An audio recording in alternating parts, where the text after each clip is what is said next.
வணக்கம்.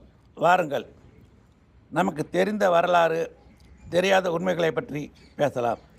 பகத்சிங்கின் தூக்கு தண்டனை உங்கள் அனைவருக்கும் தெரியும். நான் அதற்குள் போக விரும்பவில்லை. ஆனால் அதில் சில வரலாற்று உண்மைகள் புதைந்துள்ளன. பகத்சிங் அவரது வழக்கை அவரே நீதிமன்றத்தில் வாதாடினார். அப்பொழுது, எங்களது விடுதலை குரல் உங்கள் காதுகளில் கேட்க வேண்டும் என்பதற்காகவே நான் குண்டுகளை வீசினேன். எனது நோக்கம் யாரையும் கொலை செய்வது அல்ல. ஆகவேதான் யாரும் இல்லாத இடத்திலே நான் குண்டுகளை வீசினேன் என்று தெளிவாக சொல்ல, ஆங்கிலேயர்கள் ஓரளவிற்கு கன்வின்ஸ் ஆகி பகத்சிங்கிற்கு ஆயுள் தண்டனை கொடுத்தார்கள். ஆனால் உடனடியாக லாகூர் கொலை வழக்கு அதில் சேர்க்கப்பட பகத்சிங்கிற்கு மரண தண்டனை உறுதியாகிறது. அதைத் தொடர்ந்து காந்தி 20 ஒப்பந்தத்தின் பொழுது காந்தியடிகள் பகத்சிங்கின் தூக்கு தண்டனையை குறைக்க வேண்டும் என்று ஆங்கிலேயரிடம் போராடியிருந்தால் தண்டனை குறைந்திருக்கும் என்ற ஒரு வாதம் இருக்க, காந்திக்கு ஆதரவாக பேசுபவர்கள் காந்தியடிகள் ஆங்கிலேயரிடம் போராடினார், ஆனால் அவர்கள் ஒப்புக்கொள்ளவில்லை என்ற ஒரு வாதத்தையும் வைக்கிறார்கள். இதற்குள் சில 2 சரித்திர பின்னணிகள் உள்ளன.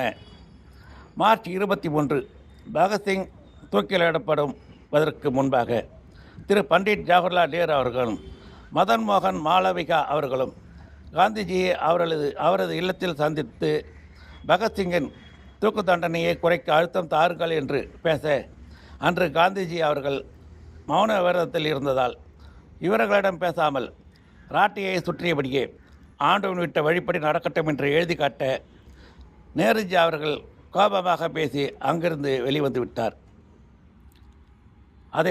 அதைத் தொடர்ந்து பகத்சிங் தூக்கிலிடப்பட்டு 3 நாட்களான பிறகு கராச்சியில் காங்கிரஸ் காரிய கமிட்டி கூட்டம். அதில் பேசிய காந்திஜி அவர்கள், பகத்சிங்கின் போராட்டம் தேவையானது, நேர்மையானது என்றாலும் அவர் போராடிய விதம் சரியானது அல்ல என்பதை நீங்கள் புரிந்து கொள்ள வேண்டும்.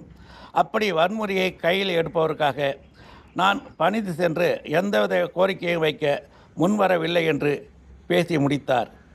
பாருங்கள், சமயத்தில் அகிம்சையும் ஜனநாயக படுகொலைக்கு துணை போகிறது என்ற எனது ஆதங்கத்தை உங்கள் முன் வைத்து உங்களிடமிருந்து விடைபெறுவது கோவி சேகர். நன்றி, வணக்கம்.